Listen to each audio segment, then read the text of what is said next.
Stress strain curve क्या है? Stress है, स्ट्रेन है और curve. Very very very important होता है कर्व पढ़ना, ठीक है? बड़े कर्व पढ़ने में ही 1 घंटा लग जाएगा। क्या बोला? ये ग्राफ समझने में ही 1 घंटा लग जाएगा। ग्राफ क्या है? ग्राफ ये बोलता है कि अलग अलग मटेरियल का अलग अलग ग्राफ बनता है। पहली बात तो ये स्ट्रेस स्ट्रेन कर्व, हर एक मटेरियल का ग्राफ अलग बनेगा। किसी के कपड़े का धागे का अलग बनेगा, चिकनी मिट्टी का अलग बनेगा, प्लास्टिक का अलग बनेगा, रबड़ का अलग बनेगा, स्टील का अलग बनेगा, गोल्ड का अलग बनेगा, बिस्किट का अलग बनेगा, कांच का अलग बनेगा, रबड़ का अलग बनेगा। हर एक मटेरियल का ग्राफ क्या बनता है? अलग अलग। यही क्या है? Stress strain curve. यानी ये वेरी करता है from different material to material, from material to, यानी स्ट्रेस स्ट्रेन कर्व वेरी करेगा फ्रॉम मटेरियल टू मटेरियल। यानी हर एक मटेरियल का ये ग्राफ अलग अलग होने वाला है। पर आपके सिलेबस में जो ग्राफ बता रखा है वो मोस्ट ऑफ द किसका बता रखे? मेटल्स के बारे में। तो मेटल्स के बारे में बात करेंगे, ठीक है? हाँ ना बोल यार। बेटा था तुमने छोटी क्लास में डक्टाइल पढ़ा? कभी पढ़ा होगा यार, डक्टाइल टेंसाइल सीखा होगा। बड़ा गोल्ड की एक वायर होती है, अगर तू उसे खींचेगा तो बहुत लंबा खींच सकता है, सुना होगा? बहुत लंबा खींच सकता है, बहुत। यानी ऐसा नहीं खींचा एकदम से टूट गया, ऐसा नहीं होता। जबकि तू रबड़ को देख, रबड़ को खींचेगा और ब्रेकिंग पॉइंट जल्दी से आ जाएगा, जबकि गोल्ड का ब्रेकिंग पॉइंट बहुत दूर में आएगा और बहुत देर बाद आएगा। यानी अगर तुमसे कोई पूछे प्लास्टिक ज्यादा रेंज किसकी है, गोल्ड की या फिर रबड़ की, तो क्या बोलोगे? गोल्ड की, क्योंकि गोल्ड ज्यादा खींच रहा है। अरे आई ना, जब रबड़ क्या खींच के सीधे टूट जा रही है। तो यह आना चाहिए कि इसकी ज्यादा प्लास्टिक रीजन है और किसका कम प्लास्टिक रीजन। पढ़ेंगे धीरे धीरे। बड़े ग्राफ क्या है? Stress strain curve. तो पहले तो देख ले बनता कैसा, आपके सिलेबस में है कैसा, वो वेरी इंपॉर्टेंट है। आराम से देखिए बेटा, यहां पे क्या खींचा हमने? स्ट्रेन क्या है? स्ट्रेन है। और यहां पे क्या है? स्ट्रेस है। इतना आया नहीं आया भैया? मान लिया। बड़े यहां से एक सीधी लाइन जा रही है, क्या जा रही है? सीधी लाइन गई है और सीधी लाइन थोड़ी सी घूमी और ऊपर जाके ऐसे हो गई है। दिख रहा है क्या? अरे हाँ ना बोल यार, दिखा ही नहीं दिखा भाई? अरे हाँ तो बोल दो भाई। आया नहीं आया भैया? बेटे यहाँ पे क्या है? कुछ नाम लिख, यहाँ पे लिखा है ए, क्या लिखा है? यहाँ क्या लिखा है? बोल, यहाँ क्या लिखा है? ना डी। यहाँ क्या लिखा है? ई। क्या लिखा है? ई। अबे मेरी मर्जी चलेगी भाई। बड़े यहाँ क्या बीच में कहीं पटक ले? सी। क्या पटक ले? सी। सी से एक सीधी लाइन बना ले। आ रही है क्या लाइन? और इस लाइन को यहाँ गिरा दे। गिरा दिया क्या? बड़ा ये कोई रीजन है या नहीं है? इस पॉइंट को बोल दिया पी और यहाँ क्या बोल दिया? ओ। ये बन गया स्ट्रेस स्ट्रेन कर्व। खत्म। कितना इजी टॉपिक था। अरे हाँ ना, ये ग्राफ हो गया। क्या हो गया? देख, डी पॉइंट सबसे ज्यादा है, सबसे ऊपर है ग्राफ में, इससे ऊपर कोई भी पॉइंट नहीं है। यानी स्ट्रेस जो है सबसे ज्यादा यही होगा। अरे हाँ ना भैया, नहीं एक ग्राफ बन गया, हो गया खत्म टॉपिक। पर मैंने कहा 1 घंटा लगेगा। क्या लगेगा? यानी इस ग्राफ की लाइनों को पढ़ने में ही 1 घंटा लगने वाला है। यानी ये सीधी जा रही है, फिर ये मुड़ गई भाई। मुड़ी तो इधर क्यों मुड़ी, इधर क्यों नहीं मुड़ी? टेढ़ी मेढ़ी क्यों नहीं गई? ये हो क्या रहा है भाई? ये ऊंचा क्यों है? यहाँ पे क्या हुआ? ये आगे क्यों गया? ये ग्राफ ऐसे करके सीधा क्यों नहीं आया? ये ग्राफ होके पीछे क्यों नहीं गया? ये सब पढ़ने वाले हो। अरे हाँ ना भाई, यानी सारे रीजन पढ़ने में कितना टाइम लगने वाला है? 1 घंटा। बहुत ईजी ग्राफ है, कठिन नहीं है। बड़े पहली बात तो ये है कि ये हर एक मटेरियल क्या होते हैं? अलग अलग। यानी stress strain curve vary from material to material, यानी मटेरियल टू मटेरियल वेरी करने वाले हैं। अरे इतना आया नहीं आया? पहले इतना लपेट ले, घसीट ले, उठा ले, पटक ले। और एक चीज का ख्याल रखिए, जब बनाएगा ना कॉपी में फिर ले, बच्चे गलती करते हैं कुछ। बड़े पहले तो सीधी लाइन आएगी, उसके बाद देखिए ध्यान से, थोड़ा घूमेगा, थोड़ा घूमेगा और घूमेगा, और घूमने के बाद ऐसे आके ऐसा आ रहा है। दिख रहा है क्या? बड़े यहाँ पे 2-3 जगह गलती होंगी। पहली बात तो कहीं भी ग्राफ नीचे नहीं आना चाहिए। डीप के बाद आएगा अलग बात है। बड़े डी से पहले पहले देख, कहीं भी ग्राफ के पॉइंट नीचे नहीं आए। बच्चे गलती क्या करते हैं? यहाँ से लेके आते हैं, सीधे लेके आएंगे और यूं करके यूं मोड़ के करा देंगे। बड़े ग्राफ गलत हो गया। क्या हो गया? देख ध्यान से, नीचे हो रहा है। क्या हो रहा है? तो मेरा कहीं भी देख नीचे नहीं हुआ है, लगातार ऊपर मुड़ा जरूर है पर ऊपर जा रहा है। कहाँ जा रहा है? यहाँ पे भी ऊपर ही जा रहा है, अभी भी ऊपर जा रहा है। मुड़ा जरूर है पर ऊपर जा रहा है, ऊपर जा रहा है, ऊपर जा रहा है, ऊपर जा रहा है, ऊपर ही गया। यहाँ पे आके गलती करते हैं बच्चे, यहाँ पे आके सीधे लाइन कर देते हैं, ये भी गलत है। पीछे नहीं करनी, सीधे नहीं करनी, आगे बढ़ानी और नीचे गिरानी है। आगे बढ़ानी और नीचे। बड़े कॉपी में चेक करूंगा, पहली गलती तो यहाँ पे नीचे नहीं होना चाहिए ग्राफ, गलती से भी लपेटो इस ग्राफ को, फिर से पढ़ेंगे, ठीक है? वो क्या गया इसका मतलब? ये 2 लाइनें जो है क्या होनी चाहिए? पैरेलल। ये सीधी है, सीधी है नहीं है? पहले है नहीं है? प्यार से समझ ले। आया नहीं यार? रुक जा, खाना बड़ी बाद में कर लियो। ऊपर देख ले बेटा, इस ग्राफ को पढ़ना अपने आप में एक बवाल सवाल होता है। बेटा फिर ले, ये जो ग्राफ है मेटल्स के लिए, किसके लिए? हालांकि ऐसा नहीं है ग्राफ सिर्फ मेटल्स के लिए होंगे, हर एक मटेरियल के लिए होंगे। वापस से बोल रहा हूँ, हर एक मटेरियल के अलग अलग होते हैं। तेरी स्माइल का ग्राफ अलग, तेरे बाल का ग्राफ अलग, तेरी गैस जगह का ग्राफ अलग, तेरे पेट का ग्राफ अलग, तेरी तोन का ग्राफ अलग है ना, तेरी खुजली का ग्राफ अलग, हर चीज का ग्राफ अलग अलग। मैं मटेरियल की बात कर रहा हूँ, हालांकि ऐसे मनुष्य थी। मान ले बेटा फिर स्ट्रेस क्या हो रहा है? ये स्ट्रेस क्या होता है? क्षणिक क्षमता होती है, फोर्स ही है, restoring force per unit area. अरे यही तो है स्ट्रेस, और कुछ नहीं। यानी हम ये देखते हैं, स्ट्रेस हमने सीखा, खिंचाव के सिखाए। कभी रिश्ते में स्ट्रेस आता हो देखा क्या? एक लौंडिया है और एक पति है, एक क्या है? एक औरत है, एक लड़का है।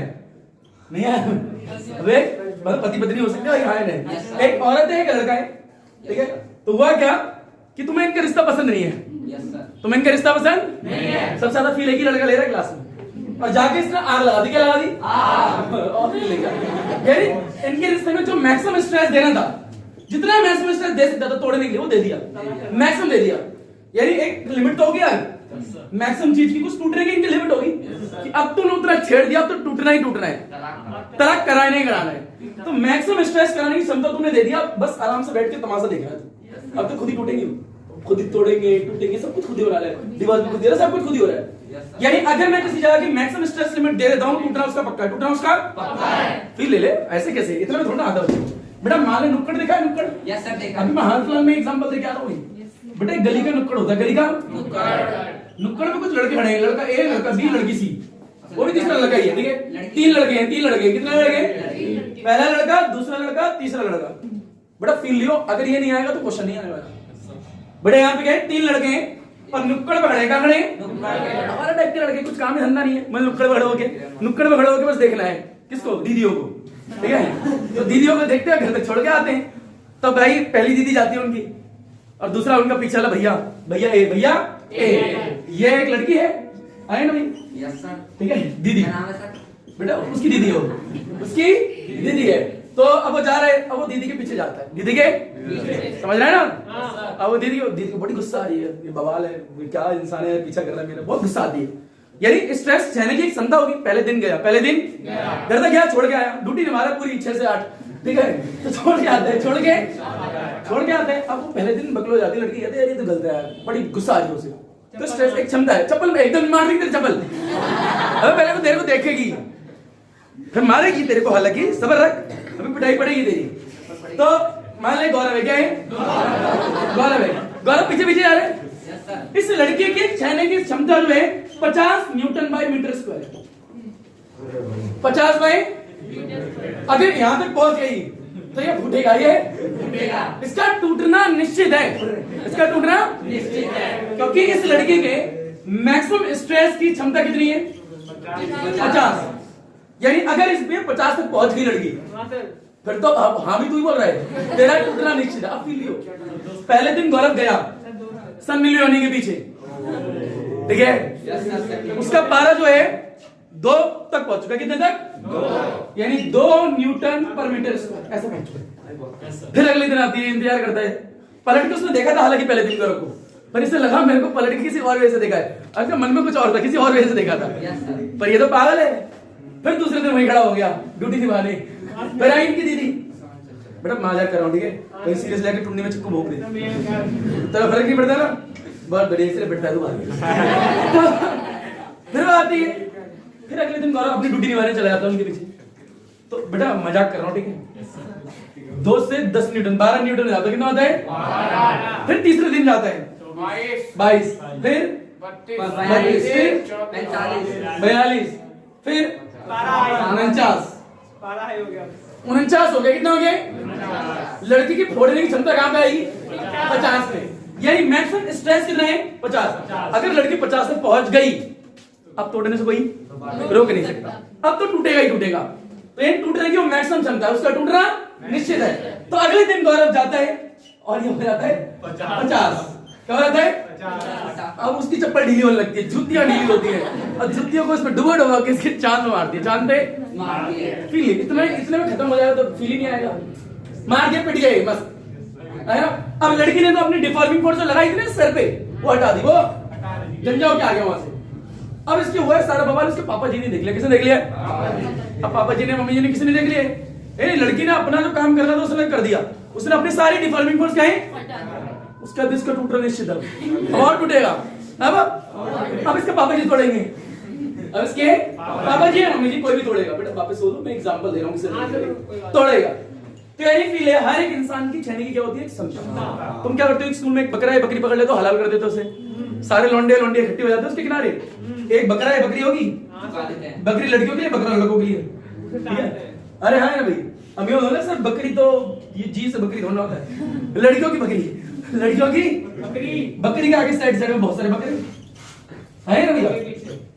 एक हलाल करते बकरा क्लास में पढ़ के, ऐसे करते ना, आ जाते सब उसकी बेइज्जती मारने लगते हैं, और उसकी भी एक सहने की क्षमता होती है ना भाई, एक टाइम तो पागल हो जाएगा। यानी जब इंसान पागल हो जाता है तो उसकी पर्सनैलिटी चेंज हो जाती है। पर्सनैलिटी लड़की भी कितनी सभ्य थी, पर जब 50 से पहुंची तो उसका क्या है, पर्सनैलिटी क्या होगी, चेंज होगी। क्या होगी, यानी नेचर क्या हो गया, चेंज हो गया, मारने लगना स्टार्ट कर दिया। इसका मतलब समझिए। तो यानी अगर किसी मटेरियल पे उसका मैं मैक्सिमम स्ट्रेस अप्लाई कर दूं तो उसकी प्रॉपर्टी चेंज हो जाती है। उसकी प्रॉपर्टी चेंज, यानी जैसा है वो वैसा नहीं रहेगा, अब वो अलग तरीके का बिहेवियर होगा, अलग तरीके का। यानी किसी मटेरियल पे मैक्सिमम स्ट्रेस लगा दे, हर एक मटेरियल का अपना अपना स्ट्रेस होता है। मान ले कोई लड़की बी आ रही है, कौन आ रही है, उसकी सहने की क्षमता थोड़ी ज्यादा, उसकी 100 है, कितनी है 100, तो 99 तक नहीं ब्रेक होगी, पर 100 पे आ गई तोड़ देगी। समझ रहे, लड़की अलग, मटेरियल की सहने की क्षमता अलग। हर एक मटेरियल की अपनी अपनी एक क्षमता होती है सहने की।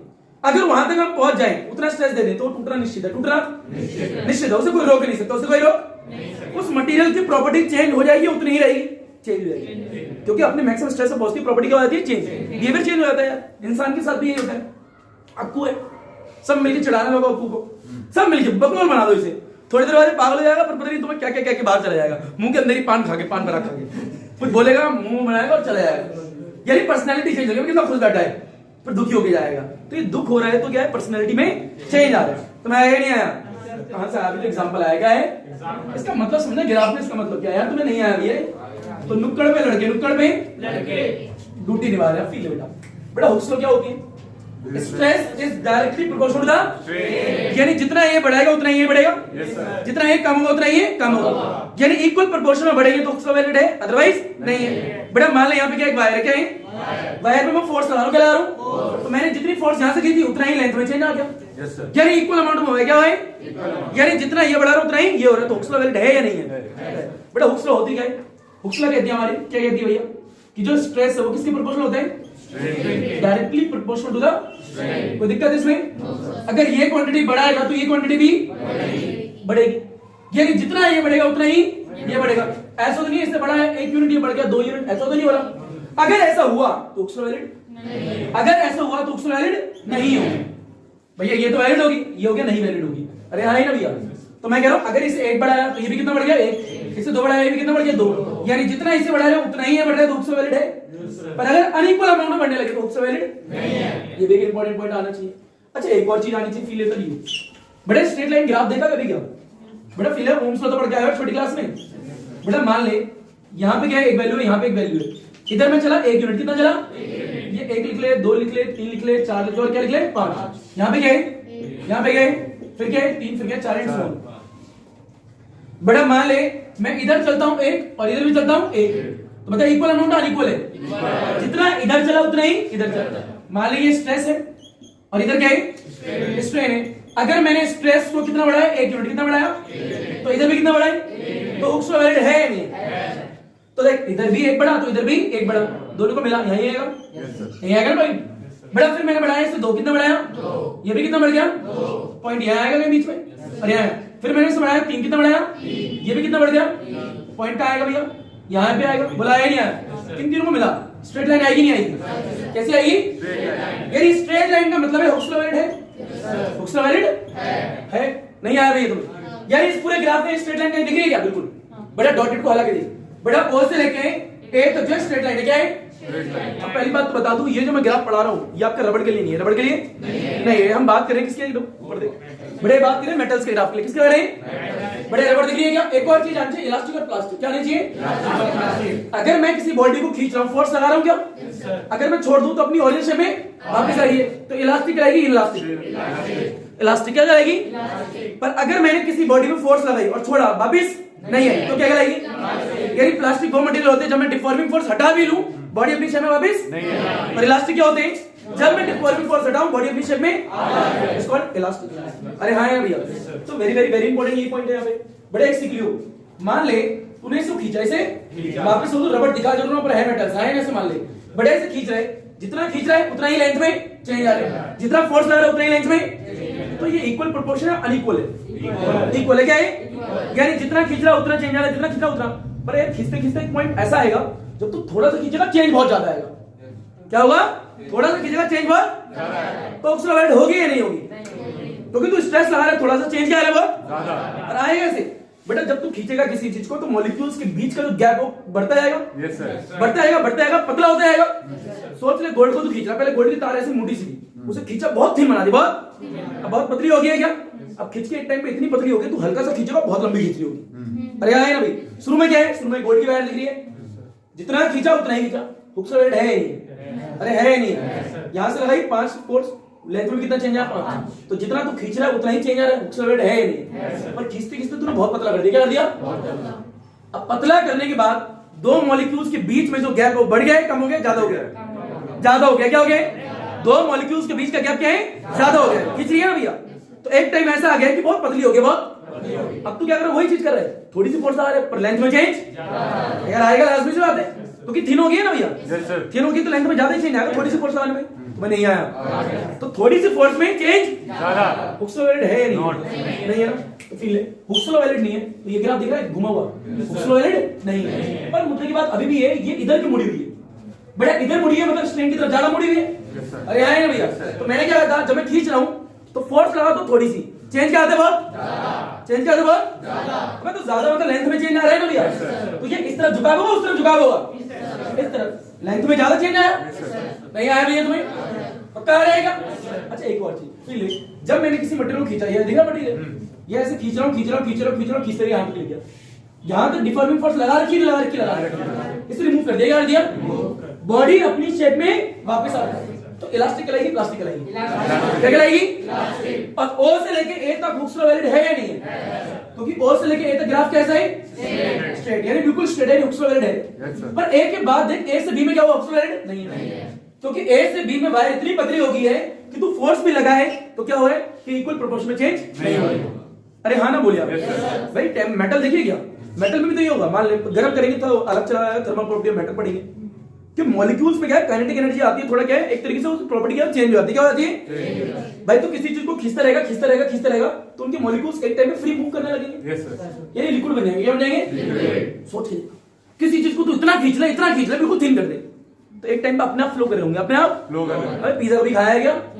ये देख मस्त पिज्जा रखा गरम गरम, ठीक है, चीज डली है मस्त, ये देख तू स्लाइस उठा रहा है, ट्रायंगल दिख रही है तेरे को चीज, अबे इमेजिनेशन कर, चीज दिख रही है, ऐसे खींच रहा है यार, देख बीच में रेशेदार आ रहे हैं क्या, इसे उठा के नीचे खाली जगह गए, देख चीज का टुकड़ा दिख रहा है क्या, खा मत जियो, देख छोड़, खींच रहा है नहीं खींच रहा, बीच में रेशे गए, अरे कर इतना लंबा चीज थोड़ा खींचता है, मान ले खींच रहा है,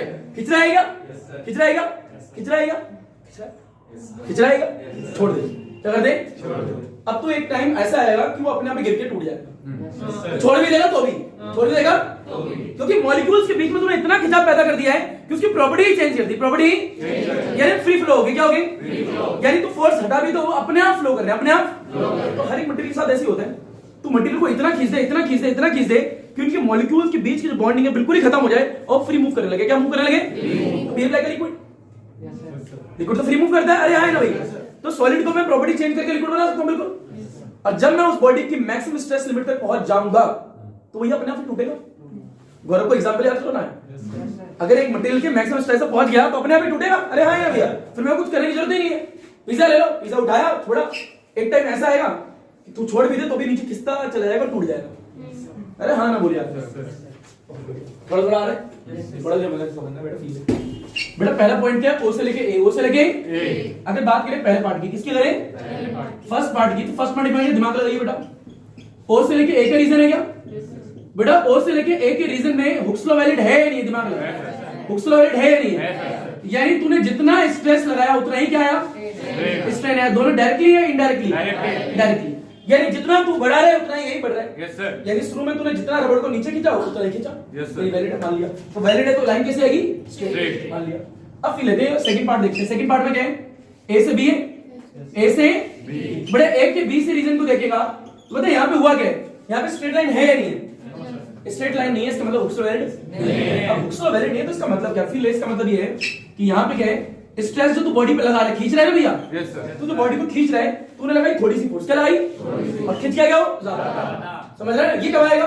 जब तूने वायर को बहुत क्या कर दिया है, पतला कर दिया, पतला कर दिया, उसके बाद ही आएगा ना भैया। तूने बहुत लगाई थोड़ी सी फोर्स, खींच बहुत ज्यादा गया, तो यहाँ पे क्या है? Stress is not directly proportional to the stress. इसका मतलब क्या? डायरेक्टली प्रोपोर्शनल नहीं है, नहीं है तो हुक्स लॉ वैलिड नहीं है, हुक्स लॉ वैलिड नहीं है। यानी ए से लेके बी तक में हुक्स लॉ वैलिड नहीं होती।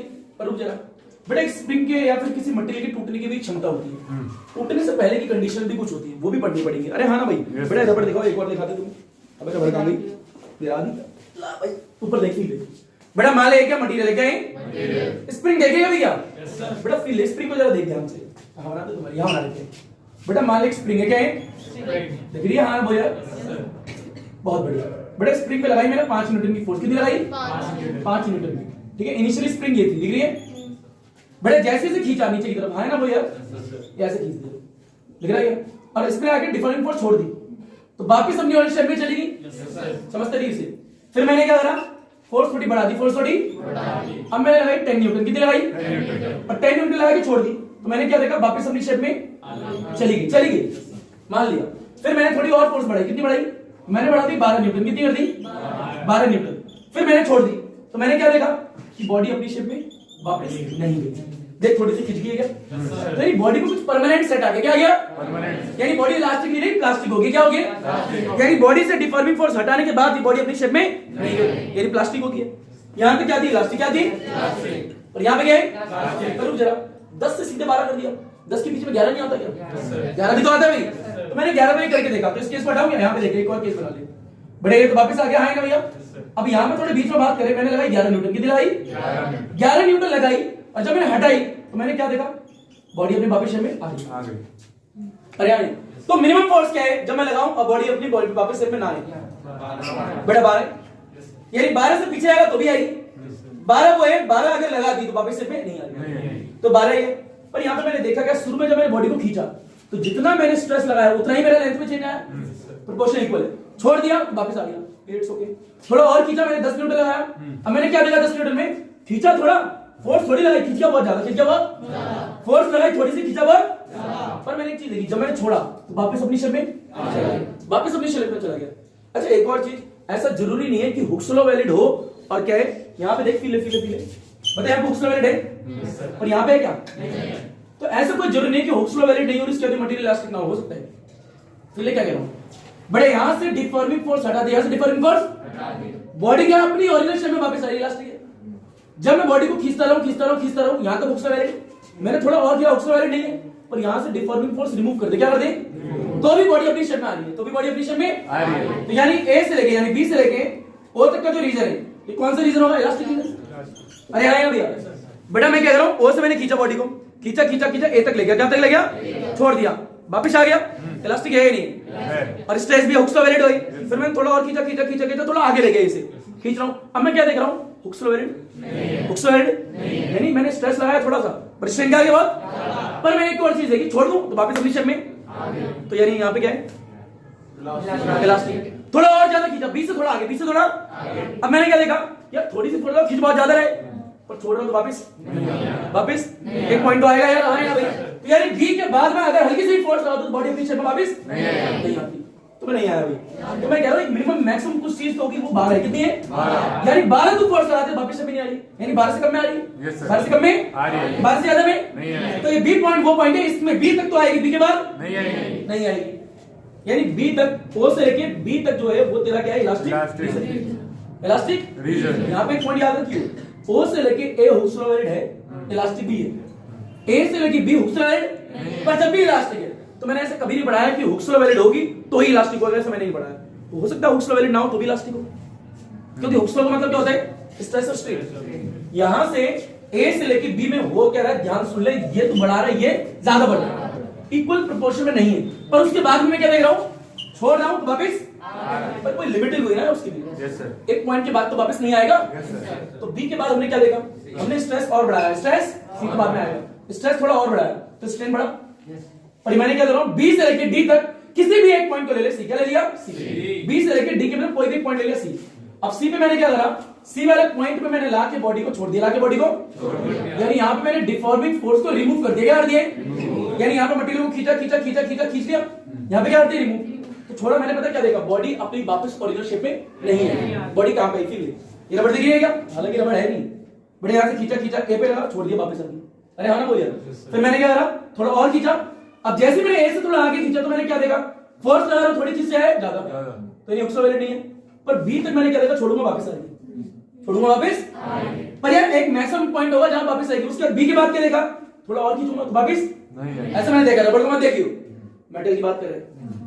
तो यार बी के बाद बी से लेके डी, बी से लेके के बीच में कोई भी पॉइंट ले, कोई भी पॉइंट, क्योंकि तो मैक्सिमम पॉइंट हो गया इलास्टिक रीजन का। अब मैंने यहां पे लाके क्या कर दिया, डिफॉर्मिंग फोर्स को रिमूव कर दिया, क्या कर दिया। अब जब छोड़ा तो मैंने क्या देखा, बॉडी को जाना यहां चाहिए था, क्योंकि यहां पे आएगी तो आएगी ना अपने वाले शेप में, बॉडी आ कर रही है पी पे, कहां पे आ रही है, पी पे, यानी कुछ परमानेंट सेट आ गया। ये क्या है, स्ट्रेन तो है, यानी इतना बॉडी में लेंथ में परमानेंट लेंथ होगी कि अब उसकी शेप चेंज होगी, थोड़ी अलग होगी, यानी इलास्टिक नहीं रही, इलास्टिक, क्योंकि इलास्टिक तो जब होती जब यहां पे डिफॉर्मिंग फोर्स हटा था बॉडी वापस हो जाएगा, पर जब मैंने यहां पे डिफॉर्मिंग फोर्स को हटाया तो बॉडी यहां पे है, इसका मतलब क्या है, बॉडी में कुछ परमानेंट सेट आ गया। ये परमानेंट सेट का मतलब देखा है, स्ट्रेन कुछ परमानेंट आ गया, अरे हां ना भाई, यानी लेंथ कुछ परमानेंट बढ़ गई है पहले से, ये देखिए दिखा रहा।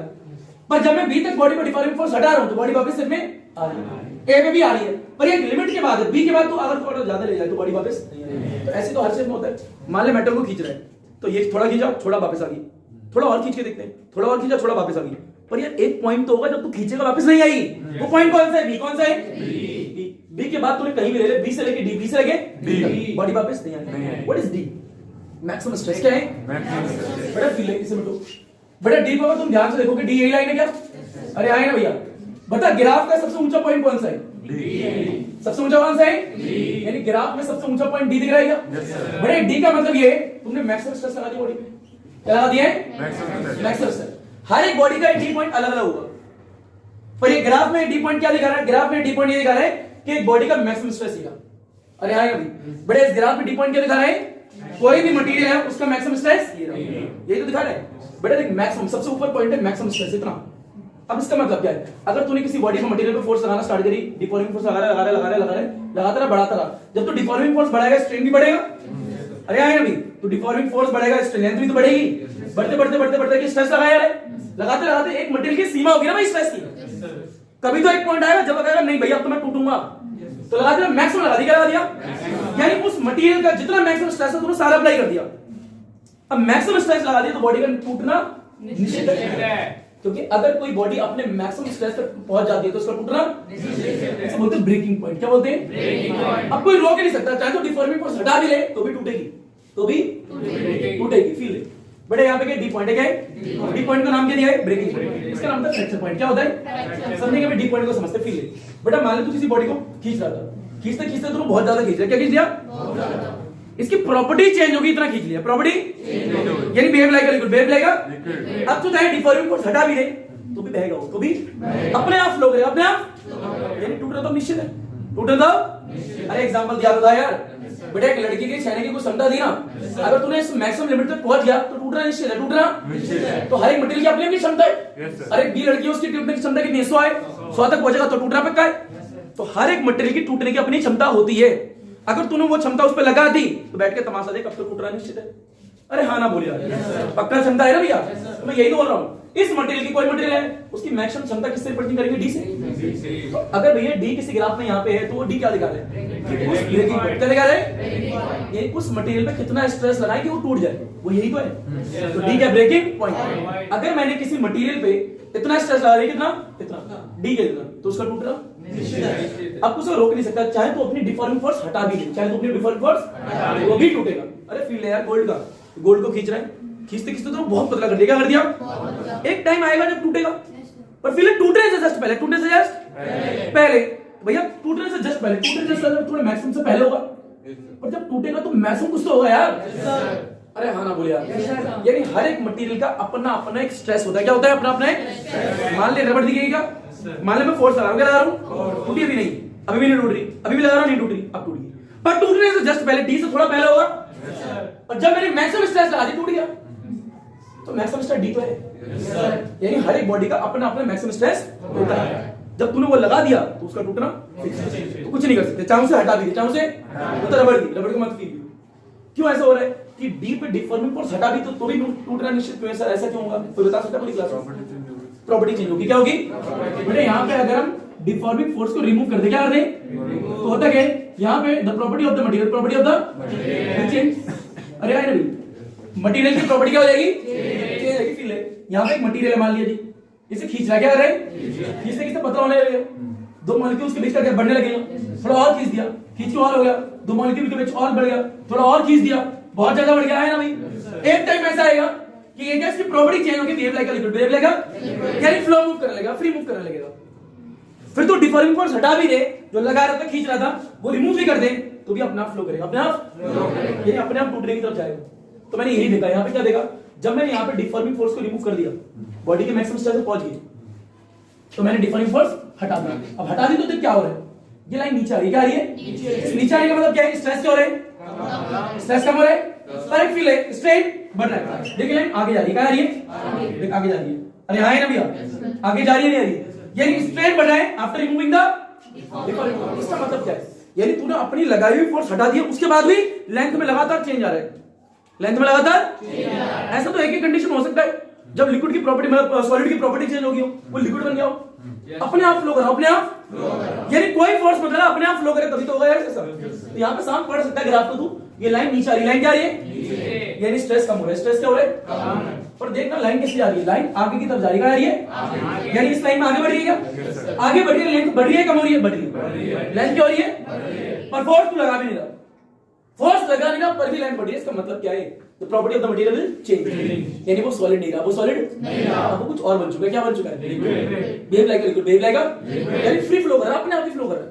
ऐसा होता है यार, कई मटेरियल उठा लो यार, चिपकने वाले बूंद जैसे, अरे ना तू खींच खींच खींच खींच, एक टाइम ऐसा है तू फोर्स हटा दी तो अपने आप ही खिसका जाएगा, टूट जाएगा, पता है। इसका मतलब क्या, उसमें मैक्सिमम स्ट्रेस लगा दिया, अब उसके मॉलिक्यूल्स अपने आप मूव कर रहे हैं, अपने आप मूव कर रहे हैं, नहीं आया तेरे को, पक्का आ गया क्या, बड़े एक और फील ले, यानी ओ से लेके बी तक को इलास्टिक रीजन बोलते हैं। क्यों बोलते हैं इलास्टिक रीजन, क्योंकि वहां से क्या है वापस आ रही है। बेटा अब बता, बी से लेके बी तक की रीजन को क्या बोलेंगे, क्या बोलेंगे, प्लास्टिक रीजन, क्या बोलेंगे भाई, क्यों बोलेंगे प्लास्टिक रीजन, नहीं आ रहा। अच्छा सर डी तक की क्यों बोलेंगे, डी ई तक क्यों नहीं दिया, क्योंकि मटेरियल की प्रॉपर्टी अब वो सॉलिड नहीं रहा, तो प्लास्टिक प्लास्टिक क्यों कर रहे हो, अब थोड़ा रहेगा, अरे हाँ ना बोल यार, बड़ा डी तक की बात होगी, सिर्फ डी तक कहां हो गई, बड़ा डी में ब्रेकिंग पॉइंट आ गया, क्या गया, मैं ये भी नहीं कह रहा यही टूट गया, टूटा तो यहाँ टूटा तो वहां पे टूटना निश्चित है, टूटना निश्चित है। अब तू चाहे अपनी डिफॉर्मिंग फोर्स हटा ले तो भी बहेगा और टूटेगा, कोई रोक नहीं सकता उसे, कोई रोक नहीं सकता। यानी कभी भी किसी भी मटेरियल में तुम उसका मैक्सिमम स्ट्रेस लगा दो तो उसका टूटना, चाहे तुम अपनी लगाई हुई फोर्स हटा भी लो, समझ रहा मैं क्या बोल रहा हूँ, पक्का आ रहेगा, क्या तुम्हें नहीं आया, बड़ा फील है।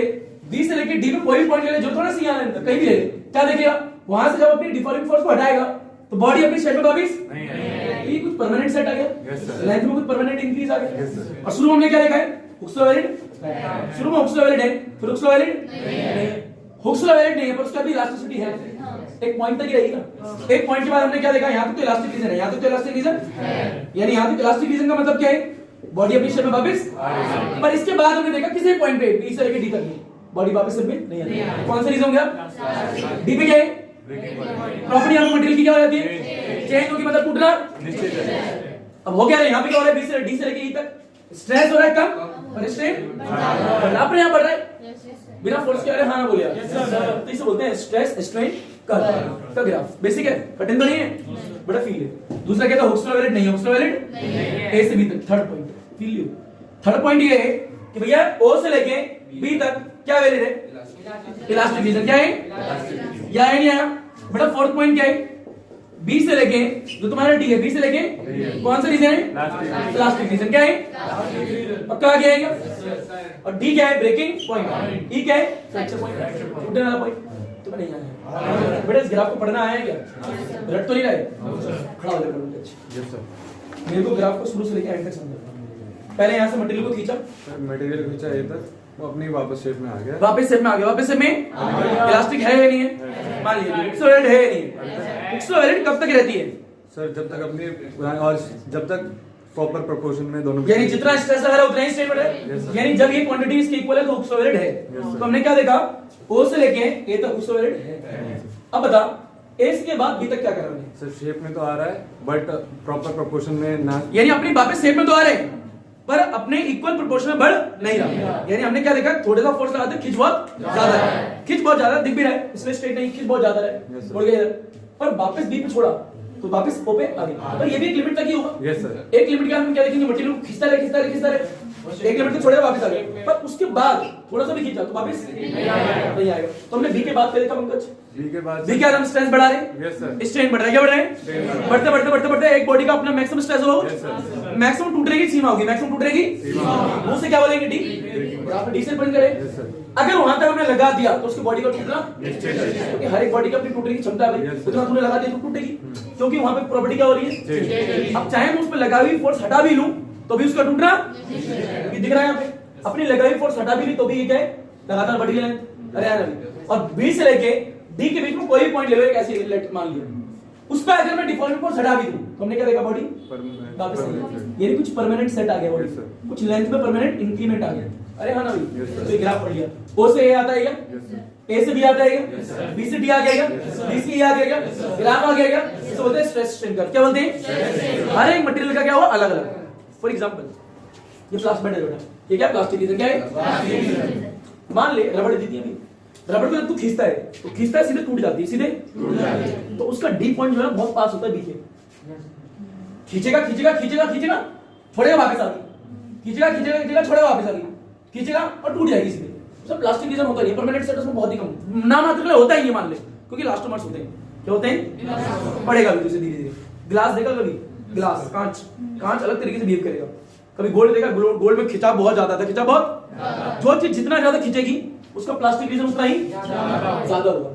यानी अगर मान ले किसी का ग्राफ ऐसा बना रखा है, सीधे लेके ऐसे लेके बना दिया, ठीक है, और एक ग्राफ बनाया ऐसे लेके, बस मतलब प्लास्टिक रीजन इसमें ज्यादा है, इसमें ज्यादा है, तो क्या दिख रहा है। यानी तुम बता सकते हैं ए मटेरियल और बी मटेरियल ले दिया, और कोई पूछे कौन सा मटेरियल प्लास्टिक रीजन ज्यादा है, इलास्टिक रीजन ज्यादा, तो 2 मिनट बता सकते हैं, साफ पता लग रहा है कौन ज्यादा खींच रहा है, कौन कम खींच रहा है, वो जल्दी टूट गया वो देर में टूटा। अरे हाँ ना भैया, तो ये सब देखोगे अभी। अरे आया नहीं आया भैया, हर एक मटेरियल ग्राफ अलग अलग बनेगा, ये याद रखना। बढ़िया ऐसा लपेट ले, घसीट ले, उठा ले, पटक ले, और एग्जाम में ऐसा बना के बता दियो, कहीं टेढ़ी मेढ़ी आकृतियां बना दी और कह रहा सर टीचर ने नंबर नहीं दिए, तो ये समझाने के लिए क्या है कि बेटा ये स्ट्रेट लाइन है यहाँ से तक। अरे हाँ ना बोले यार, ये क्या है, ग्राफ तो सिर्फ ऐसे बनाएगा एग्जाम के लिए, ऐसे बस बन गया, नाम दे देगा ए बी सी, मतलब थोड़ा ऊपर रखियो, सी लेगा और क्या लेगा बेटा, डी, और क्या लेगा, डायग्राम एग्जाम में ऐसे बना देगा, और ये परमानेंट सेट यहां ले लेगा ओ, ये क्या है स्ट्रेस, ये क्या है स्ट्रेन। अरे नहीं आ रही है तुम्हें, आ गया क्या, लपेट दो।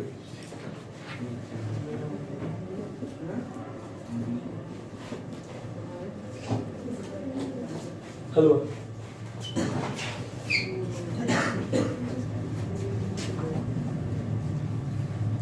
अच्छा फील है बेटा, जो डी पॉइंट है क्या है, ब्रेकिंग पॉइंट की अच्छी बात है, यहाँ पे मैक्सिमम स्ट्रेस लगाया, क्या लगाए, और जब मैक्सिमम स्ट्रेस किसी बॉडी पे लगाते हैं उसकी प्रॉपर्टी क्या होती है, चेंज, उसका टूटना निश्चित होता है। बार बार मैं एक लाइन बोल रहा हूँ, वेरी इंपॉर्टेंट, टूटना कोई पूछे क्यों निश्चित होता है, आप बोलोगे कि because the property of the material will change, वो फ्री फ्लो कर रहा है, क्या कर रहा है, ये अपने आप फ्लो कर रहा है, उसकी प्रॉपर्टी चेंज हो रही है। और एक और चीज वेरी इंपॉर्टेंट, यहाँ पे एक बच्चे गलती करते हैं, उन्हें लगता है कि पता ही है तुम्हें भी, stress is directly proportional to the, या फिर फॉर्मूला है restoring force by area, stress का फॉर्मूला है रिस्टोरिंग फोर्स बाय एरिया। बच्चों को लगता है जितना ज्यादा स्ट्रेस उतना ज्यादा रिस्टोरिंग फोर्स, सही है, कोई दिक्कत नहीं। अब बच्चे बोलते हैं एक मटेरियल खींचा खींचा खींचा खींचा खींचा बहुत ज्यादा खींच दिया, एक बॉडी का मैक्सिमम स्ट्रेस लगा दिया, कितना लगा दिया, यानी जितना मैक्सिमम लग सकता था पूरा लगा दिया तूने, टूटना निश्चित है। पर जैसे वो डिफॉर्मिंग फोर्स हटाएगा तो बॉडी में रिस्टोरिंग फोर्स भी तो उतनी ज्यादा होगी, क्योंकि स्ट्रेस ज्यादा रिस्टोरिंग फोर्स लगा, बॉडी वापस आ जानी चाहिए, बॉडी वापस नहीं आ रही, क्योंकि बॉडी को जितना तू ज्यादा खींचेगा पीछे खींचने वाली फोर्स भी बढ़ेगी। अरे आए ना भाई, पर छोड़ेगा आगे वापस, क्योंकि बॉडी में एक मैक्सिमम लगा दे तो स्ट्रेस, मतलब बहुत ज्यादा पीछे खींचना वाली रिस्टोरिंग फोर्स भी होगी, उसके बाद भी वापस नहीं आ रही, क्यों, क्यों, प्रॉपर्टी चेंज होगी, क्या होगी, अब सॉलिड नहीं रही यार, प्रॉपर्टी, अच्छा प्रॉपर्टी चेंज होगी, फॉर्मूला क्या यूज कर रहे हो सॉलिड का, अरे नहीं यार बेटा, एक बॉडी को खींचेगा खींचेगा खींचेगा, मैक्सिमम स्ट्रेस लगा दिया, पीछे रिस्टोरिंग फोर्स लगी होगी, तूने छोड़ दिया तो हुआ क्या, उसके बाद वापस नहीं आ रही, वापस क्योंकि क्या है, प्रॉपर्टी ऑफ द मटेरियल, इतना खींच दिया कि मॉलिक्यूल्स वापस जुड़ने की क्षमता भी नहीं रही, टूट गए होंगे घुटने, नहीं आया तो एक मटेरियल को खींच लिया। अच्छा नीचे एक पॉइंट लिखना है, stress strain curve vary from material to material, ये वेरी करेगा मटेरियल टू मटेरियल, हर एक मटेरियल का ये अलग अलग बनने वाला है, पहली बात तो ये भी लिखना, stress strain curve vary from material to material, नहीं आया भैया, ये मटेरियल टू मटेरियल वेरी करने वाला है, पहली बात तो ये तो डैश डैश चलती है। अरे आया ही नहीं आया भैया, फिर ले एक और चीज बटे ओ से लेके ए तक हुक्सला वैलिड है, ए से लेके बी तक नहीं है, बी से लेके डी तक भी नहीं है, लास्ट में से बात है, पर डी पे है मैक्सिमम स्ट्रेस, ब्रेकिंग पॉइंट निश्चित, ई पे फ्रैक्चर पॉइंट। कोई दिक्कत है यहाँ पे? मिटो रबड़ ग्राफ एग्जाम में ऐसे बनाना, एग्जाम में दोजी मुझे मत बना देना।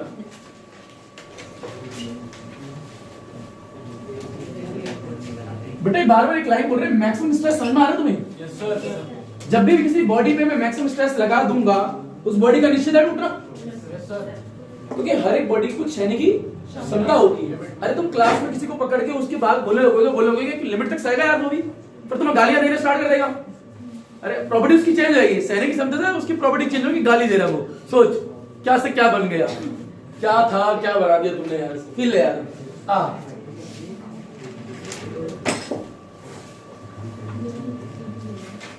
इसी तरीके नींद की भी क्षमता होती है।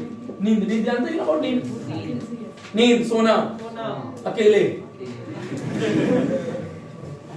तो छोड़ फील ले जाएगा। बेटा ऐसे देख, बेटा स्प्रिंग है क्या है? आराम से बेटा मान ले तूने स्प्रिंग पे शुरू में फोर्स लगाई 5 न्यूटन, कितनी लगाई? 5 न्यूटन। हालांकि मैं बताऊं न्यूटन में अन्य स्ट्रेस की बात करूंगा तो न्यूटन बाय मीटर स्क्वायर होता है, पर मैं न्यूटन बोल रहा हूं, कोई दिक्कत तो नहीं है? No sir. ऐसे फोर्स की बात कर रहा हूं नॉर्मल समझने के लिए। मान लीजिए इनिशियली इसकी शेप ये थी, वो ऐसी थी, दिख रही है क्या? अरे हाँ ना बोलिए। तो जब मैंने लगाई 5 न्यूटन इसमें, 5 न्यूटन खींचने से 5 न्यूटन खींचने 5 न्यूटन खींचने के बाद ये खींच के इतनी हो जाती है, दिख रही है क्या? कितनी होगी? बड़े शुरू में इसकी लेंथ यहां से लेके यहां तक जो लेंथ है वो है 3 मीटर। कितनी है? 3 मीटर। कोई दिक्कत? यानी 5 न्यूटन फोर्स लगाई, 3 न्यूटन इसकी लेंथ है। जब मैंने 5 न्यूटन फोर्स लगाई तो शेप ही आ गई। अब देख मैंने क्या देखा, मैंने फोर्स कितनी लगाई है? 5 न्यूटन। चल मान ले 1 न्यूटन फोर्स लगाते हैं और शुरू में 1 ही मीटर है, कोई दिक्कत तो नहीं है? No sir. अब देख जब ये 1 न्यूटन लगाई तो ये 1 मीटर, तो मैंने क्या देखा कि 1 न्यूटन लगाने पर ये जो ऐसे से थोड़ा खींच गया, थोड़ा देख कितना खींचा, मुद्दे की बात ये बता। मैंने कितनी फोर्स लगाई? 1 न्यूटन, 1 मीटर था, 1 यूनिट और खींच गया, 1 यूनिट और खींच गया, टोटल कितना यूनिट हो गया? 2। अरे फोर्स कितना है? 1, तो बड़ा भी कितना है? 1 ही बड़ा है। अरे 1 तो पहले सीधा, 1 और 1 2 नहीं आया तुम्हें, फिर ले इनिशियल ये है, ये लगा दे। कितनी न्यूटन लगाई? 1 न्यूटन लगाई, 1 मीटर और बढ़ गया। तो जब 1 न्यूटन लगाई तो 1 मीटर बड़ा इक्वल है या नहीं? उससे वेट है मान लीजिए। तो मैंने क्या कर दिया, यहाँ तक खींचा, यहाँ पे डिफॉर्मिंग फोर्स को रिमूव कर दिया। क्या कर दिया? जैसे रिमूव करा तो देखो अपनी शेप में वापस चलेगी और वापस की लेंथ कितनी होगी? 1 मीटर। कोई दिक्कत यहाँ तक? फिर मैंने क्या करा, थोड़ी फोर्स बढ़ाई, थोड़ी फोर्स बढ़ाई, बढ़ा के कितनी लगा दी? 3 न्यूटन लगा दी। पता कितने मीटर हो जाएगी? अब उड़ा 1 और मीटर बढ़ जाएगी, 3 मीटर होगी। कितनी होगी? 1 तो थी, 2 पे 2 3 होगी, यानी अगर 3 हुई तो इक्वल अमाउंट बढ़ रही है। 1 बढ़ा रहे 1 अमाउंट बढ़ रही है, यानी अब 3 मीटर होगी। कितनी होगी? 3। इसका मतलब क्या है, तूने क्या है 3 न्यूटन फोर्स लगाई, वो 3 मीटर होगी। कोई दिक्कत तो नहीं है भैया? अमाउंट देख, वापस और अमाउंट देख। फोर्स पहले 1 न्यूटन लगाई, फिर 2 न्यूटन लगाई, फिर 3 न्यूटन, बराबर चल रहा है। क्या चल रहा है? बराबर। यानी जितने यूनिट 2 न्यूटन तो दिखाई नहीं तुम्हें, 2 न्यूटन लगाई। कितनी लगाई? 2 न्यूटन। बता फोर्स जो है वो 1 न्यूटन से कितना बढ़ाया? 1 न्यूटन। 1 से 1 ही तो बढ़ाया। अरे आए ना भैया, बता यहाँ पे लेंथ कितनी थी? 2। यहाँ पे कितनी होगी? फोर्स बढ़ाई 1 न्यूटन, लेंथ में कितनी बढ़ी है? 1 मीटर। कितनी बढ़ी है? इक्वल है अनइक्वल है? हुक्स वैलिड है? हुक्स वैलिड है। मैंने यहाँ पे क्या करती है, डिफॉर्मिंग फोर्स को रिमूव कर दिया। रिमूव कर तो मैंने क्या देखा, वापस अपनी शेप में आगे। कोई दिक्कत? बहुत बढ़िया। अच्छा इसके बाद क्या देखा मैंने, फिर से मैंने अब कितनी लगाई? 3। बड़े 2 न्यूटन लगा दिए क्या? अब लगा दो 3 न्यूटन। कितने लगाता हूं? 3 न्यूटन। अब मैं 3 न्यूटन फोर्स लगाता हूं। फिर से मैंने 2 न्यूटन से कहां पे आ गया? 2 से 3 पे आ गया। जब मैं 2 न्यूटन से 3 न्यूटन लगाई, फोर्स तो मैंने बढ़ा दी, कोई दिक्कत नहीं, पर मैंने क्या देखा, लेंथ जो है ना वो अभी 1 मीटर करके बढ़ी थी, अब वो एकदम से 3 मीटर से 5 मीटर होगी। कितनी होगी? 5। फोर्स बढ़ा 1 न्यूटन और लेंथ कितनी बढ़ गई? 2 मीटर। 2 बार ज्यादा होगी ना? इक्वल है या नहीं है? इक्वल तो नहीं, इक्वल तो यानी इक्वल तो नहीं है, इसका हुक्स वैलिड। पर मैंने जैसे यहां से डिफॉर्मिंग फोर्स हटाई, बॉडी अपनी वापस सिर पर, यानी इलास्टिक है। क्या है? हुक्स वैलिड नहीं है पर इलास्टिक है। तो इतने तक का जो ग्राफ बनाया था वो कुछ डुचू करके खींच के गुच्चू घूमेगा कि यहाँ तक सीधा गया, वहां पे थोड़ा घूम गया। अरे हाँ भैया दिख रहा है क्या? ये घूमने का मतलब क्या है? ये केस कि फोर्स मैंने बढ़ाया पर ये इक्वल अमाउंट पे नहीं आया, पर छोड़ा तो वापस से में आ गया। अब उसके आगे कार्य तुम्हें बताएं, बढ़ाया जा रहा है। एक पॉइंट ऐसा आता है कि तूने बॉडी पे मैक्सिमम स्ट्रेस लगा दी, तू टूट जाएगी, ब्रेक हो जाएगी। उतना टूटना नहीं चाहिए। मान ली स्प्रिंग में 10 न्यूटन में ब्रेक होनी है, कितनी न्यूटन है? जैसे तू 10 न्यूटन लगा देगा, आपको तू हटा भी दे फोर्स, अब कोई रोक नहीं सकता। वो खिंच के इतनी पतली हो गई, टूटा पक्का है उसका, टूटना पक्का है। Property of the material change. समझ में आ चुका है क्या? यार तुम्हें नहीं आया? चलो भैया स्टार्ट करते हैं, आगे बढ़ते हैं। बड़ा मटेरियल्स की बात करें, डक्टाइल होते हैं, अरे हाँ भैया, ब्रिटल होते हैं और इलास्टोमर्स होते हैं। क्या होते हैं? छोटी क्लास में पढ़ोगे तुमने? अरे हाँ ना बोलिए आप। बड़ा फील है। पहला क्या लिखवाए? डक्टाइल। क्या लिखवाए? अगले क्या होते हैं? अरे हाँ ब्रिटल, मैं लेवल बोलो पर देख। बड़ा एक होते हैं इलास्टोमर्स। क्या होते हैं? बड़ा फील है। एक होते हैं डक्टाइल, एक होता है ब्रिटल, एक होते हैं इलास्टोमर्स। ये बवाल के बेटा अगर डक्टाइल मटेरियल की बात करते हैं तो इनके एग्जांपल होते हैं एल्युमिनियम, कॉपर, गोल्ड। अरे हाँ ना भाई, एयू, बहुत सारे होते हैं और भी, ठीक है, सिल्वर ले सकता है, कुछ भी ले सकता है, बहुत सारे तो खींच सकते हैं। क्या हो सकते हैं? तो एल्युमिनियम को खींच के देख, ऐसा नहीं है एकदम से खींचेगा टूट जाएगी, ऐसा नहीं होता। खींचेगा बहुत लंबा खींचेगी। अरे बहुत लंबा खींचेगी मतलब ब्रेकिंग पॉइंट बहुत दूर जाके मिलेगा। यानी दूर जाके मिलेगा मतलब इसका क्या है? जब तू गिराव बनाएगा तो ब्रेकिंग पॉइंट बहुत दूर जाके मिलेगा। अरे हाँ ना भाई, एकदम से ऐसा नहीं यहाँ से खींचा यही मिलेगा ब्रेकिंग पॉइंट, ऐसा नहीं आएगा। यानी बहुत दूर क्यों मिल रहा है? क्योंकि वो लंबा खींच रही है ना भैया। अगर लंबा खींचेगी तो दूर जाके मिलेगा, और दूर जाके मिलेगा तो ज्यादा प्लास्टिक रीजन होगा। तो यानी ज्यादा प्लास्टिक मतलब क्या? यानी डक्टाइल ऐसे मटेरियल होते हैं जिनका प्लास्टिक रीजन क्या होता है? लार्ज। क्या होते हैं? यानी प्लास्टिक रीजन क्या होता है इनका? Very large. अरे हाँ ना भैया, एग्जांपल देख ले कैसे बनाएगा। सीधी लाइन आएगी, मुड़ेगा ऐसे जाएगा, ऐसे भी जाएगा। अरे हाँ, तो यहाँ पे बी पॉइंट है, यहाँ पे क्या आएगा? ए पॉइंट, और ये क्या है? C point. तो ये जो है प्लास्टिक रीजन दिख रहा है बहुत बड़ा है ना, बोलिए। पर ये ब्रिटल होते हैं। क्या होते हैं? इनका जो होता है एक ग्लास एग्जांपल होगा। क्या होगा? ग्लास। कहां से देखा है भैया? बड़ा फील है। अगर यहाँ की बात करें, इनका प्लास्टिक रीजन होता है वेरी स्मॉल होता है। क्या होता है? बहुत ज्यादा दूर नहीं होता, सीधा खींचा, मोड़ा और कहीं थोड़े पास में मिल गया, थोड़ा पास में मिल गया, ए बी फिर डी आ गया तुरंत। फील कितना छोटा है? बहुत छोटा है। इनको बहुत, ये बहुत ज्यादा खींचते हैं, बहुत ज्यादा डक्टाइल वाले। ब्रिटल वाले खींचते नहीं, जब इनका प्लास्टिक रीजन छोटा है। प्लास्टिक रीजन छोटा मतलब खींचेंगे कम यार। इलास्टिक रीजन तो है और सीधे ब्रेकिंग पॉइंट है। क्या है? यानी इलास्टिक रीजन है बिल्कुल, ए से लेके मतलब ओ से लेके बी तक क्या है? Elastic region. क्या है? खींच रहे। अब प्लास्टिक बहुत ही छोटा है, तेरे को दिखेगा भी नहीं और सीधे टूट जाएगा, सीधे टूट जाएगा। बहुत छोटा होता है, बहुत छोटा। अरे हाँ ना बोलिए। अब बच्चे इलास्टोमर्स क्या होते हैं? इलास्टोमर्स ऐसे मटेरियल, एग्जांपल तो रबड़। क्या होता है? ऐसे मटेरियल होते हैं इनमें प्लास्टिक रीजन होता ही नहीं है। प्लास्टिक रीजन यानी सीधे खींचेगा टूटेगा, सीधे खींचेगा फील है। टूटने से जस्ट पहले, टूटने से छोड़ देना, वापस अपनी शेप में आ जाएगा, वापस अपनी शेप में आ जाएगा। इलास्टिक में होता है टूटने से जस्ट पहले तो छोड़ भी देना, वापस अपनी शेप में फील है। बेटा रबड़ दिख रही है क्या? अब देख, हो सकता है इंसान अलग अलग तरीके के मार्केट में लॉन्च हो सकते हैं। मार्केट से 2 रुपए की रबड़ 2 रुपए की आती है, 1 रुपए की आती है, खरीद के लेके आएगा, कहेगा सर इसे बहुत दिनों से खींच रहा हूँ, इसकी शेप चेंज होगी। आप तो एक चेंज ही नहीं होगी, इसमें तो शेप चेंज होगी मतलब परमानेंट सेट आ गया। पर वो टाइम के साथ होता है, टाइम के बहुत लंबे समय तक खींचेगा तब ऐसा होगा। फील है, मान ले तेरे सामने एक मैं रबड़ लेके आया, जो कि क्या है, नई रबड़ नहीं, पुरानी रबड़, अलग अलग शेप में कोई। अगर उसे उस समय एट दैट सेम टाइम उठा के खींचूं और छोड़ूं, वापस अपनी उसी शेप में आएगी जो उस समय होगी। अरे हाँ ना भैया, उस शेप में तो नहीं आएगी जो दुकान से खरीद के लेके आया था, पर उस समय जो शेप है वही शेप रहेगी। अब तो उसे बार बार खींचता रहेगा तो अलग ही हो जाएगी यार। एक टाइम क्या, तुरंत नहीं होगी, बहुत टाइम लगेगा उसमें भी। अरे हाँ ना भैया, मैं कह रहा हूँ अब मान लो तूने खींच के बहुत पतला बना दिया, क्या बना दिया? उसकी शेप नहीं होगी, कोई चेंज होगी, पर तू उसे वापस से उसी शेप में उठा, फिर खींचे से फिर खींच और छोड़, वापस से उसी शेप में आएगी जो बनाई है अभी। अरे हाँ ना भैया, ये परमानेंट है क्या है? अब फील है, बड़े रबड़ दिख रही है, बड़े रबड़ को मैं खींच रहा हूँ, क्या कर रहा हूँ? खींच रहा और खींच रहा हूँ, छोड़ दूं तो क्या होगा? वापस अपनी शेप में आ जाएगी। अबे छोड़ दूं तो वापस अपनी शेप में आ जाएगी, वापस शेप में आई नहीं आई, फील है। अब मैंने क्या करा, थोड़ा और खींचा, थोड़ा और खींच रहा हूँ। अरे अब भी छोड़ दूं तो वापस अपनी शेप में आ जाएगी, और खींच रहा हूँ। अरे इतना खींच दिया, टूटा नहीं, अभी टूटा, छोड़ दे, वापस अपनी शेप में आ जाएगी। थोड़ा और खींच दे, मैं अंदर फील है, खींच ही रहा हूँ मैं। अरे है ना, बहुत खींच रहा हूँ, वापस छोड़ दे, वापस अपनी शेप में, यानी वापस अपनी शेप में आ रही है। यानी टूटने से जस्ट पहले, टूटने से यानी जस्ट पहले भी तो छोड़ देगा ना, भी टूटने वाली है, थोड़ी और चीज से टूट जाएगी, पर अभी भी छोड़ दो वापस। अगर मैं थोड़ा और ज्यादा लगा दूं सीधे, यानी इसमें प्लास्टिक रीजन होता ही नहीं है, सीधे टूटेगी नहीं तो वापस आएगी, टूटेगी नहीं तो टूट रहा ही नहीं तो वापस आना, और कुछ होना ही नहीं है। रबड़ ऐसा मटेरियल में कोई प्लास्टिक रीजन।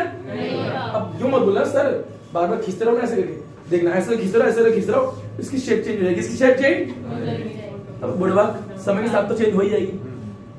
अब जो चेंज होके नहीं आएगी ना, तो उसे खींच छोड़, वापस अब नई शेप में ही आएगी।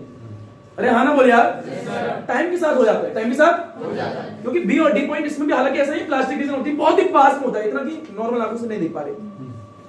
खींच रहा है क्योंकि 100% तो कोई प्लास्टिक ना इलास्टिक कुछ भी नहीं होता। खींचेगा खींचेगा खींचेगा, टूटेगी, क्या होगी, टूटेगी।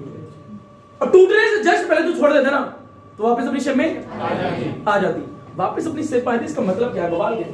इसका मतलब ये है कि इन पे नो प्लास्टिक रीजन, नो पहले तो कोई भी प्लास्टिक रीजन नहीं होता, यानी इलास्टोमर सर दो material which have the only and क्या होता है, इलास्टिक रीजन। कोई प्लास्टिक रीजन नहीं होता, only have the elastic region. Feel है, यहां पे क्या है, सीधी लाइन है, खींचा खींचा खींचा खींचता रहेगा, यहां पे सीधे एकदम से डी पॉइंट आ जाएगा, सीधे एकदम से सीधे ही टूटेगी। अगर तो टूटने से जस्ट पहले भी छोड़ दे, टूटने से जस्ट, तो वापस अपनी शेप में आ जाएगी, वापस अपनी शेप में। इसमें कोई भी प्लास्टिक रीजन नामक चीज नहीं है, यानी टूटने से जस्ट सेकंड पहले भी छोड़ दे तो वापस अपनी शेप में आ रही है। ऐसे मटेरियल का नाम क्या रखा है, तो सबसे ज्यादा प्लास्टिक रीजन किसमें होता है, डक्टाइल में, ब्रिटल में या फिर इलास्टोमर में? डक्टाइल सबसे ज्यादा खींचते हैं। तो अगर तेरे को ग्राफ देके बोल भी दे तो तू अगर दो ग्राफ को कंपेयर करने के लिए बोल दे ऐसे करके ऐसे करके, अरे हाँ ना भैया, तो भी तेरे से पूछ ले एक ही है और एक ही है, तो बता। अरे हाँ ना बोल यार, बता रहे वो नहीं आया, नहीं आया, अब कहा गया बड़े एक ही है, बता इसमें ज्यादा प्लास्टिक रीजन है, इसमें ज्यादा प्लास्टिक रीजन, देख ले कितना ज्यादा है, बहुत ज्यादा है। अरे हाँ ना भाई, इसमें क्या बहुत, ये ज्यादा हो खींचा हो कमी खींचा हो, तो खींचने से पता लग रहा है किसका प्लास्टिक रीजन ज्यादा है, जबकि रबड़ में ऐसा नहीं है, रबड़ में सीधे टूट जाता है सीधे। हालांकि बी पॉइंट होता है इसमें, बी पॉइंट, बी और डी बहुत ही पास होते हैं, ओवरलैप बिल्कुल नहीं बोलेगा, क्योंकि अबे फील है तो समय के साथ रबड़ को खींचता है तो उसकी शेप चेंज तो होती है, चेंज हो रही है, मतलब प्लास्टिक रीजन तो आ रहा है, अरे यार चेंज हो रही है ना, क्योंकि इलास्टिक तो मतलब ये तो वापस अपनी ओरिजिनल शेप में आ जाए, और खींच खींच के तो शेप चेंज कर सकता है, यानी कहीं ना कहीं उसमें क्या हल्का सा प्लास्टिक रीजन तो है, पर उसे नॉर्मल आंखों से देख माइक्रो लेवल पे है, क्योंकि 100% तो ना तो कोई इलास्टिक होता ना तो कोई प्लास्टिक, 100% कुछ नहीं हो सकता। 100% मैं बोलूं कि बॉडी को मैंने खींचा, ये रबड़ दिख रही है क्या, इस रबड़ को तू खींच रहा है, इस रबड़ को तू खींच रहा है और छोड़ रहा है, तो तुम्हें नॉर्मल आंखों से वापस आ गया, मस्त हुए खास। माइक्रो लेवल पे जाके देख, हल्का से कहीं ना कहीं वापस नहीं आया, हल्का से वापस, बट नॉर्मल आंखों से देखने में लग रहा है वापस आए, क्योंकि 100% ना तो कोई इस दुनिया में कोई इलास्टिक चीज है ना तो कोई प्लास्टिक है, 100% कॉम्बिनेशन पॉसिबल नहीं है, क्योंकि एनर्जी कहीं ना कहीं ट्रांसफॉर्मेशन हो जाती है किसी दूसरी फॉर्म में। तो जितना भी खींच रहा है छोड़ रहा है, तेरे को लगेगा आ रहा है, पर आप नहीं, पर मानते तो है जो दिखता है, तो हमें मानते हैं कि बी और डी बहुत पास में, प्लास्टिक रीजन है नहीं मानते, पर हालांकि ओवरलैप होते नहीं, क्योंकि अगर ओवरलैप होते तो रबड़ की शेप चेंज होती, पर होती है। तो इसका मतलब क्या है, माइक्रो लेवल में, माइक्रो फिजिक्स में जाकर पढ़ेंगे तो बीच में थोड़ा गैप होता है, अरे हाँ। तो इलास्टोमर्स फॉर्म क्या बोलते हैं, ऐसे मटेरियल जिसमें कोई भी प्लास्टिक रीजन, ये जब भी कोई भी प्लास्टिक रीजन नहीं होता इसका मतलब क्या हमारा कहने का, आंखों से नहीं दिख पा रहा, आंखों से हालांकि होता है, क्योंकि अगर होता ही नहीं तो शेप चेंज होती ही नहीं, और रबड़ की शेप चेंज होती है यार, समय के साथ में देखा तू। पर हमें क्या, हमें तो फिजिक्स पढ़नी है नॉर्मल 11th क्लास की, 11th क्लास क्लासिकल मैकेनिक्स है, क्लासिकल मैकेनिक्स क्या होती है, जिन्हें आंखों से, तो उसी की बात करेंगे ना भैया। अभी हम कहे क्वांटम फिजिक्स में बड़ा फील लेता है, बी और डी एकदम पास में आएंगे, इसमें थोड़ा सा होगा, इसमें बहुत ज्यादा होगा, मटेरियल क्लासिफिकेशन आया नहीं आया, ग्राफ ड्रॉ करना नहीं है अभी। अरे हाँ ना बोलिए यार, तुम्हें नहीं आया भैया, बता डक्टाइल मटेरियल क्या होते हैं, इनका प्लास्टिक रीजन क्या होते हैं, वेरी लार्ज, मटेरियल क्या होते हैं, वेरी स्मॉल, इनका क्या होते हैं, नो प्लास्टिक रीजन, आया नहीं आया, लपेट घसे उठा बड़े फील है। स्ट्रेस स्ट्रेन कर्व किस चीज के बारे में बता रहे हैं, आपको क्या बताएगा, पहले बता मेरे को सर कि मेटल कहां तक मतलब उसकी एक्सपेंड हो सकती है। बड़े जब हम किसी चीज को खींचते हैं तो किस तरीके से खींचेगा, उसके खींचने का इंपैक्ट क्या होगा, किसी मटेरियल पे जब मैं फोर्स लगा रहा हूं तो लेंथ में कितना चेंज आ रहा है, किस प्रकार से चेंज आ रहा है, कब उसका ब्रेकिंग पॉइंट आ रहा है, कितना खींचेगा, कम खींचेगा, ज्यादा खींचेगा, टूटेगा कब, ये सब कौन बताता है, स्ट्रेस स्ट्रेन कर्व, उसका काम ये बता। अरे आए ना भैया, अगर बात करेंगे शुरू में, तो शुरू में जितना खींच रहे हैं हमारे जो सिलेबस में मेटल क्या पढ़ना है, तो हमने जितना खींचा हमने क्या देखा उतना ही लेंथ में चेंज आया, इतनी फोर्स लगाई, हुक्स लॉ वैलिड थी, हुक्स लॉ वैलिड और छोड़ दिया तो वापस आ गया। पर एक टाइम के बाद हमने क्या देखा, हुक्स लॉ वैलिड नहीं है पर छोड़ रहा हूं वापस आ रही है, ये इलास्टिक रीजन, यानी इलास्टिक रीजन अभी भी है। पर एक टाइम क्या आता है उसके बाद में हुक्स लॉ वैलिड तो है ही नहीं, पर मैंने क्या देखा, खींच रहा हूं पर छोड़ रहा हूं वापस, यानी प्लास्टिक रीजन आ गया। उसके बाद खींचते खींचते खींचते खींचते खींचते कितना कर लिया कि मैक्सिमम स्ट्रेस लिया है, क्या लिया है, अब मैक्सिमम स्ट्रेस टूटना निश्चित है, छोड़ दूंगा डिफरेंट फोर्स तो भी वो टूटेगी, वापस नहीं आएगी, रिस्टोरिंग फोर्स वापस नहीं खींचेगी, क्यों, because the property of the material will change at the point D. D point पे प्रॉपर्टी मटेरियल की चेंज आती है, और तूने डी पॉइंट पे रिस्टोरिंग फोर्स जो की है वो बिल्कुल नहीं लग रही, क्यों, क्योंकि भैया अपना मैक्सिमम स्ट्रेस आ गया, अब फ्लूइड क्या है, अपनी तरफ फ्लूइड बन चुका, अपनी तरफ फ्लो कर रहा है, यानी प्रॉपर्टी ऑफ द मटेरियल क्या होगी, चेंज। तो डी पे आने में हमने क्या देखा कि आपने रिस्टोरिंग फोर्स, बार बार रिस्टोरिंग फोर्स बोल रहे हैं, आपने डी पॉइंट पे आने में क्या देखा है, अपना स्ट्रेस हटा दिया, डिफॉर्मिंग फोर्स हटा दिया, तो भी स्ट्रेन बढ़ रहा है, स्ट्रेन बढ़ रहा है, लेंथ में चेंज आ रहा है, लेंथ में चेंज आ रहा है। तो यहां से साफ पता लग रहा है, यानी डी पॉइंट पे अगर तुम स्ट्रेस हटा भी लेते हो, डिफॉर्मिंग फोर्स हटा भी लेते हो, तो भी लेंथ में क्या है, इंक्रीमेंट आ रहा है, यानी अपने आप फ्लो कर रहा है, यानी property of the material change हो रही है। और ये हर एक मटेरियल क्या होता है, अलग अलग। अरे हाँ ना बोलिए, तो अल्हम्दुलिल्लाह, थैंक यू, शुक्रिया, सत श्री अकाल, पढ़ा सुना ना पढ़ा सुना तुम्हारी मर्जी, सोना सोना, अल्हम्दुलिल्लाह, धन्यवाद बच्चों, एंजॉय करो, मौज उड़ाओ, बहुत बढ़िया।